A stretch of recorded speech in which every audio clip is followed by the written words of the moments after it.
Hey guys, Versus E, and I know I just did one of these videos like a couple days ago, so I'm just gonna go ahead and call this the part 2 to that because I did realize I kind of left out a couple things, and the things I'm bringing up in this video kind of relate to going back to that. So yeah, just let me just part 2 this. First of all, I just wanted to start off with I got something new yesterday at Toys R Us. It was completely random.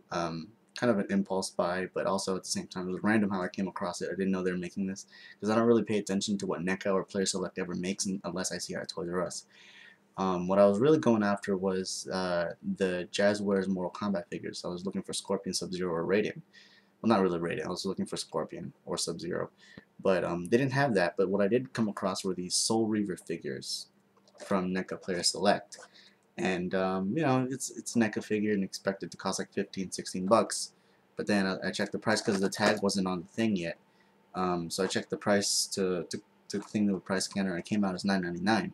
And I was like, that's so much better than what I was expecting to pay for a Mortal Kombat figure. So I figured, why not give it a try? Gave it a try, bought this thing, and I gotta say, it is the best 10 bucks I've ever spent on a figure of this class ever. And this is probably by far the best NECA figure I've gotten to date. Better than the Predators figures in my opinion. Because okay, Predator is cool. I love Predator, but these figures kind of just stand still. Although they have improved articulation over the Aliens versus Predator Requiem ones. But this NECA Player Select Raziel is super posable for what it is. It's got amazing sculpt, great paint apps. It's an amazing figure. And then there's this spectral plane version, this clear one. I want to get that one too. And I hope they come out with a Kane. Like I hope they come out with like a subline for like just Legacy of Kane. They come out with Kane like from um, Blood Omen type Kane and like even the Soul Reaver type Kane where it looks more demonic. I love this series. I wish they could make a new one, probably like an HD remix or something. But so yeah, that's that. I got that, and I really enjoyed that. But anyway, um, seeing more images of Master Grade Sandrock, and that kid is looking more and more amazing. It's just looking really, really good. I've got to admit this, but the Sandrock Custom was one of my favorite Endless Waltz designs of the 5, or if you count like Tall Geese and Serpent and all the other designs that were featured in the movie. And that's why it was the only clear high grade that I ever got from Sandrock. I think I had all of them except for high grade Heavy Arms, which I never ever got to, and I'm mad I didn't. Um, and Sandrock Custom was also the only clear one. Everyone else was like normal colors. Because I don't know, I like the way the swords fit in with the design, and I don't know, just something about it. But yeah, so I'm excited for that. I pre-ordered it. I don't know if I mentioned that in the other video, but I pre-ordered Sandrock. I went ahead and did that. And speaking of pre-orders, again, pictures like preview reviews of the Delta Plus are really getting me excited for the kit. Looks like it's got lots of intricate things going on in the engineering of the transformation, so that's going to be a really interesting model kit to build. Seeing all those images actually got me a little bit of a motivational boost to just go ahead and out of the box build this Rizel Commander type just like as soon as I can. And I'm going to talk about that, talk about more out of the box builds in a second. And also Jesta, the high grade Jesta, more images and just more just more images in general of the features of the model kit and things like that. And I'm really excited for that model kit. I'm just excited for that model kit. So again, that's already been pre-ordered. I'm definitely gonna stick with that thing. I gotta say, of all the pre-orders I've made so far, 007 Sword G I'm not really excited about, but I just want it because I want a 00. I want 00 on my shelf. I just gotta have him. And he's superposable. You guys know how I am with superposable kits. And so that's I think. Oh, and Age 1 high grade. Yeah, I mentioned in the last video how excited I am for that thing because of the posability. But yeah, I'm just kind of extra stoked for it. So yeah, that is that. Now I kind of wanted to also, in terms of adding on to the last video, um, I'm supposed to be doing the Dark of the Moon reviews, and I'm gonna do them right after this video. But just to clear things up, I'm gonna do the videos without editing. I'm just gonna do them straight up, like I did with previous figure reviews.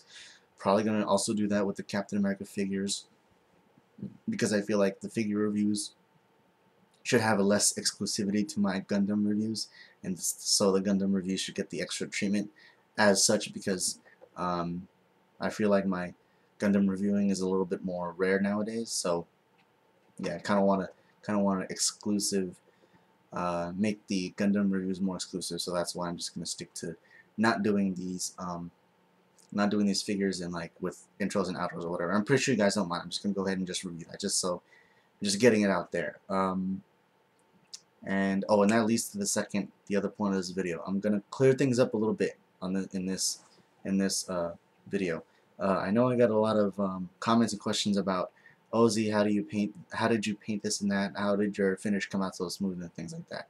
I'm pretty sure these are my newer subscribers. So for those of you newer ones who don't really know my painting style well, I don't fully paint a model kit. I never have. The only times I ever paint a model kit is to add missing details and or to add details that I feel like the kit needs, especially with the master grade. Trying to get the hang of it with high grades. I kind of did that with Quanta, and that was the last high grade was technically Raphael, that I went ahead and did stuff like that where I added color and detail where I felt like I needed it. But that's all I ever do. I don't ever fully paint a model kit. I'm gonna admit that I don't have the full confidence enough to do a full paint job, because I really don't want to mess things up. And that's the whole point of what I'm doing this summer, or what I have been trying to do this summer but kind of failing at. But so yeah, I just want to clear that up. I don't do full paint jobs. I only add what's missing or add color or highlight to areas of a model kit where I feel like it needs to. Or let's say if it's a master grade, and that's what I've been trying to do with Result Commander type, is if there are parts, if part separation permits, I'll alter a color. Like there would be like let's say there's a blue, let's say the color scheme for a model kit is blue, white, gray. If a piece of a leg on the model kit is blue, and let's say there's two parts that to make that one piece, I could separate the colors to make it like blue and maybe dark blue if I wanted to. And that's kind of just what I do. That's kind of just what I have been wanting to do, what I've been trying to do. So I don't do full paint jobs. So yeah, just to clear that up. Also, there are a lot of YouTubers that I'm subscribed to. I watch your videos, but I most of the time don't comment. Especially if it's like a video where you're saying something or teaching something informative. I usually just don't say anything and just take the information in, and I don't really comment, but I do watch your videos. So some of you guys who invite me to watch your videos, like message me and say, hey Z, I want you to watch this video. Sometimes I do watch it, I just don't comment. I usually just watch it and hit like or dislike. So I mean, if you want me to comment, then say so. That's all I could say, because sometimes I do get lazy to hit a comment. Those are the two major things that I really want to clear up. If there are any other things you guys want me to clear up, that's what this video is for. So leave those questions or comments down below, and then I'll try and answer them as best as I can.